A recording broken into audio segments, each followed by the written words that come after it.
This is actually going to be a rough video for me because, as many of my older subscribers know, and by older I mean who've been subscribed to me longer, know that I was a Muslim, and that, Ahmed Deedat was actually one of my heroes. But now I realize that he's just like the rest of them, spewing hate and dogma without even knowing it. Anyway, let's get to the video. He also quoted a Quranic verse, La ikraha fi din, which means there is no compulsion in religion. Compulsion is worthless.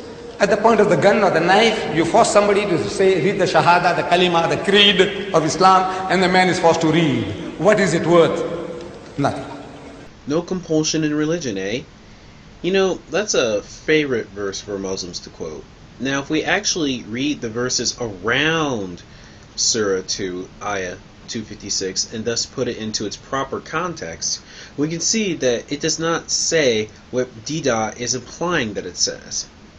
According to Webster's dictionary, to compel is to cause, to do, or occur by overwhelming pressure.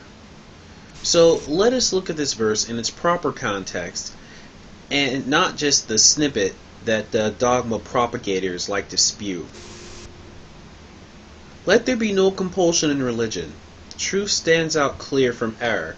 Whoever rejects evil and believes in God hath grasped the most trustworthy hand hold that never breaks. And God heareth and knoweth all things. God is the protector of those who have faith. From the depths of the darkness he will lead them forth into the light. Of those who reject faith, the patrons are the evil ones. From the light they will be led, then forth into the depths of darkness. They will be companions of the fire, to dwell therein forever. So, once we look at the verse in context, we see a substantially different message than before, don't we? Damnations of disbelievers is quite common theme in the Quran, actually. In fact, there are over 250 separate damnations of disbelievers throughout the Quran. A good example is Surah 18, Ayah 29, which reads, Say, the truth is from your Lord. Let him who will believe, and let him who will reject it. For the wrongdoers have prepared a fire, whose smoke and flames, like the walls of a roof of a tent, will hem them in. If they implore relief, they will be granted water like melted brass, that will scald their faces. How dreadful the drink! How uncomfortable a couch to recline on! Now remember, the definition of compulsion is to compel, which is to cause to do or occur by overwhelming pressure. So, the policy of Allah as told to us through the Quran is, you better accept Islam or else. So, is there compulsion in Islam? I think so. In Egypt, the Muslims have been the overlord of that country for 1,400 years. For a few years, the French came, for a few years, the British came, but overall for 1,400 years, the Muslim has been ruling that land. And yet, today, you can boast there are 10 million Coptic Christians in Egypt. If there was compulsion of any kind, there would not have been a single Christian left in the country. So, Mr. Deedat, you believe that because there's still a Christian minority in Islamic countries, that means that Islam was not spread by the sword? That's like saying that since there's still a Jewish population in Germany, that means that Jews never faced hardships there. Let's go into a little history of Islam, shall we? In approximately 610 AD, Muhammad supposedly receives his first revelation from God. In 613, he finally begins to preach, but is largely ignored and or shunned. By 615, he and his followers are being persecuted by the Quraysh, the people of Mecca. In 622, Muhammad moves to Medina with his converts and gained more converts there as well. In 624, Muhammad and his followers begin to raid caravans, in other words, to steal to finance the new Islamic movement. In 624, he also receives a revelation from God, and the zakat, which is a tax on the people, becomes mandatory. In 628, Muhammad signs a peace treaty with the Quraysh. In 630, Muhammad conquers Mecca. In 632, he falls ill and dies.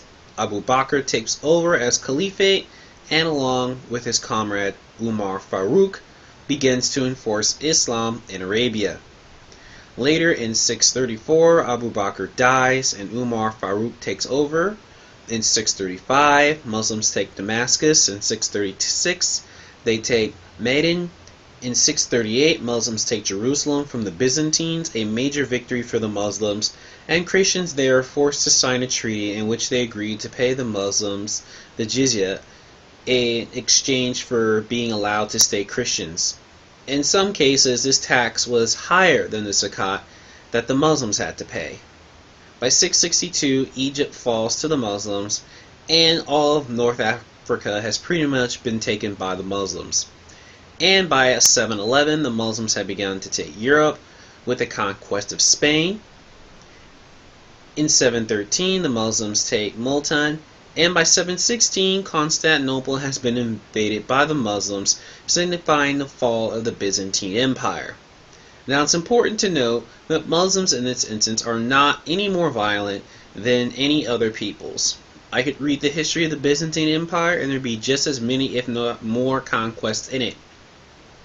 But to say that Islam is somehow more peaceful is totally ridiculous, especially since Muhammad's initial battles with the Quraysh, the option is given to them was convert to Islam or die.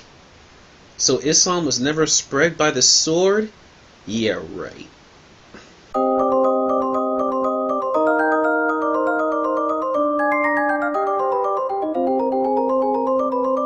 I'm starting a new birthday shout-out program on this channel. How this program works is if your birthday is the following month, you send me an email with your screen name and optionally a link to a non-copyrighted photo of either yourself or something that represents you by the end of the month preceding your birthday. And then at the end of a Stupidity Slamming Sunday video, I'll read your name and how old you're going to be and tell everyone else to wish you happy birthday. So in other words, okay, so say your birthday is in January. You need to send me an email with your name or the name that you want to represent you, how old you're going to be, and then in January you'll get a shout out from me wishing you a happy birthday and asking everyone else to wish you one as well. Okay, just some minor things. I'm absolved of any legal liabilities that occur as a result of this, and also if you have some long screen name or a bunch of numbers in your screen name, please don't be offended if your screen name is mispronounced or shortened. Thank you.